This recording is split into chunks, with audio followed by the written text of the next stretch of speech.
ဒီနေ့ကတော့ဘန်ကောက်ကိုသွားမှာပဲဖြစ်ပါတယ်ရှင်အခုတော့ဘန်ကောက်မှာနှုံမြကြီးနေတဲ့ဆယ်ရမရှိတဲ့ဘာသေးဆိုတဲ့နေရာလေးစီကိုသွားမှာပါအခုကတော့တော့ဖို့အတွက်ခန်းကနေစထွက်နေပါပြီဝါဇာနီကတော့မလိုက်ပါဘူးကြံရစ်ပါတယ်ရှင်ဒါကတော့ကျမတို့ရဲ့စိတ်ယုံပဲဖြစ်ပါတယ်ရှင်ခုတော့သွားဖို့အတွက်စထွက်နေပါပြီ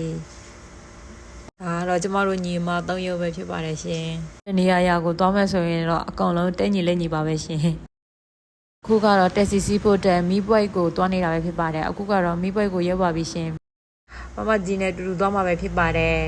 အခုကတော့တက်စီစီကားဂိတ်ကိုအရင်သွားပါမယ်အခုကတော့ကားဂိတ်ကိုသွားနေတာပဲဖြစ်ပါတယ်ရှင်အခုကကားဂိတ်ကိုလည်းရုပ်ပြီးဆိုတော့ဘတ်ကားစီဖို့အတွက်စောင့်နေပါတယ်ရှင်နေပူပူလေးနဲ့စောင့်နေပါတယ်